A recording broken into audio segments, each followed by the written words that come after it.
Bermadukan Jin, Season 2, Bagian keempat, Novel horor, ditulis oleh Dewi SMD. Kakang, apakah kau bahagia malam ini? Suara lembut itu terdengar seperti bisikan yang menyelinap masuk ke dalam dada Daria. Nyimas Er membenamkan wajahnya di dada bidang sang suami baru dari alam manusia. Sementara angin malam di tepi hutan itu membawa aroma melati yang begitu tajam menusuk hidung. Namun semua itu hanya bisa dirasakan oleh laki tua yang sedang duduk setia di atas batu besar, menunggu hari esok dan membawa Dariat keluar dari sana. Dariat menatap perempuan itu lama, kulitnya yang putih mulus, berkilau bagaikan cahaya bulan purnama. Rambut hitam panjangnya tergerai liar di bahunya, dan sepasang mata hitam yang dihiasi bulu-bulu lentik dan tebal. Bibirnya yang merah menautkan senyum yang teramat manis. Malam itu sungguh ada sesuatu yang tak biasa dari diri Dariat. Ia seakan tak lagi peduli dengan keadaan sekitar. Lelaki itu seolah terhipnotis sepenuhnya oleh kecantikan wanita dari alam lain itu. Lelaki itu mengusap punggung Nyimas Erem dengan lembut. Aku sangat bahagia. Nyai, kau bukan saja cantik, tapi sangat baik. Aku belum pernah merasakan kepuasan seperti malam ini. Ucapnya lirih, diikuti kecupan lembut di kening sang penakluk rasa. Tanpa disadari, sejak pertama kali menatap mata perempuan, jiwa Daria telah digenggam sepenuhnya oleh daya pemikat wanita dari alam lain itu. Tidak ada lagi logika, tidak ada lagi rasa takut. Yang tersisa hanya hasrat dan kenikmatan yang membuatnya lupa akan dunia nyata. Terima kasih, Kakang, sahut Nyimas Erem sambil menatapnya tajam. Kau telah memilih dengan benar. Aku akan menepati janjiku. Aku akan berikan dunia yang kau mau. Kau akan lihat bagaimana anak dan istrimu hidup tanpa kekurangan, tanpa kelaparan. Dariat tersenyum lemah. Namun dalam senyumnya ada gairah yang aneh antara percaya dan tidak percaya. Ia ingin menanyakan dari mana datangnya kekayaan yang dijanjikan itu. Namun kata-kata seakan menguap di udara. Nyai, Kakang harus pulang sekarang. Istri dan anak-anak pasti sudah menunggu. Tapi sesuai permintaanmu, Kakang akan buatkan satu kamar di rumah untuk kita bertemu kembali, katanya. Sedikit ragu namun dengan keyakinan yang tumbuh di dadanya. Nyimas Erem tersenyum samar. Baiklah, Kakang, tapi sebelum pergi, ambillah ini.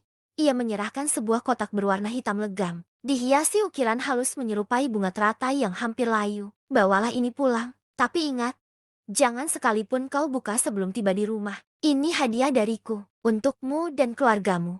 Tangannya yang dingin menyentuh telapak tangan Daria, dan seketika tubuh lelaki itu seperti kesetrum halus. Ada hawa dingin yang menjalar dari jari ke dadanya, membuat bulu kuduknya berdiri. Namun, mata Er menatapnya dengan lembut, seolah memberi jaminan bahwa semuanya akan baik-baik saja. Dengan tubuh lesu tapi semangat yang membuncah, Dariat berjalan pulang menembus kabut tipis di jalan setapak. Di belakangnya, suara tawa kecil Erem terdengar lirih, lama-lama menjauh, lalu hilang di telan malam. Saat langkahnya mencapai perkampungan, beberapa orang yang sedang duduk di gardu ronda langsung menoleh. Tatapan mereka tajam, sebagian sinis, sebagian berbisik-bisik. Lihat tuh si Daria, pergi berhari-hari. Paling-paling cuma cari kerja gak jelas, bisik seorang lelaki muda sambil menyalakan rokoknya. Ah, sudah biasa, pulang paling cuma bawa uang pas-pasan buat beli ikan asin, sahut yang lain sambil tertawa. Kasihan si Rahmah, kalau aku jadi dia, mending kawin sama kakek yang kaya raya. Dada Dariat langsung panas, giginya terkatup rapat. Tapi ia tahan amarahnya. Ia hanya menatap mereka sekilas dengan mata yang dingin. Lidah kalian panjang, gumamnya dalam hati. Tapi sebentar lagi, semua akan bungkam. Langkahnya semakin cepat. Jalan tanah di depan rumahnya tampak remang, diterangi lampu, minyak yang menggantung di teras. Dari balik pintu bambu yang setengah terbuka, terdengar suara anak-anak kecil bercanda. Bapak pulang, asik bapak pulang. Dua anak perempuan kecil berlari-lari keluar, melompat kegirangan, dan langsung memeluk kaki ayahnya yang berdebu. Daria tersenyum. Kelelahan seakan lenyap seketika. Rahmah, yang sejak tadi duduk di dapur dengan tatapan kosong sambil memikirkan apa yang akan dimasak malam itu, mendadak terlonjak. Dengan cepat ia menyeka air matanya, berdiri, dan berlari ke depan rumah. Akang sudah pulang. Suaranya bergetar, antara senang dan khawatir. Dari mana saja? Kang, kok 3 hari gak pulang? Aku kira terjadi apa-apa. Dariat menatap wajah istrinya. Mata Rahmah tampak lelah.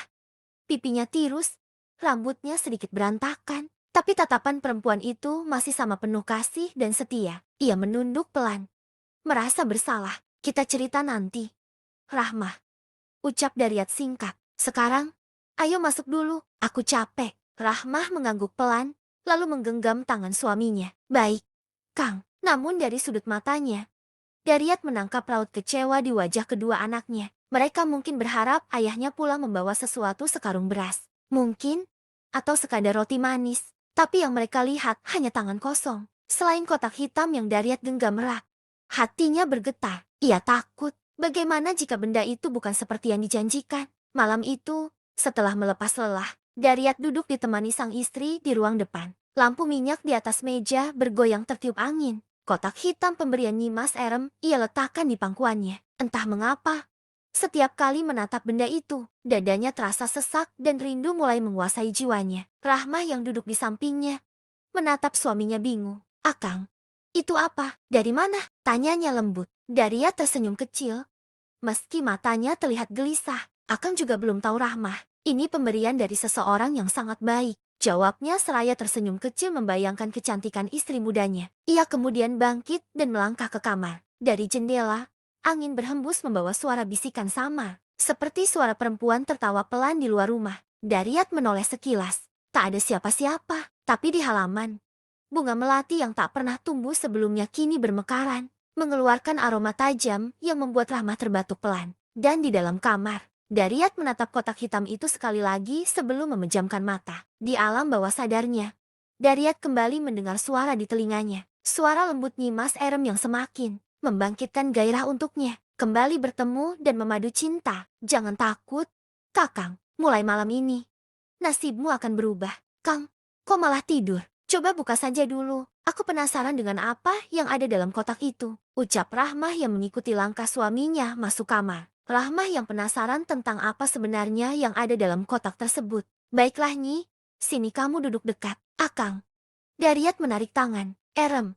Biarpun kini sudah ada yang lain yang menempati sebuah hatinya, Daryat tetap sayang dan cinta kepada Rahmah. Ia tidak ada sedikit pun terbesit dalam pikiran untuk melupakan, apalagi meninggalkan Rahmah.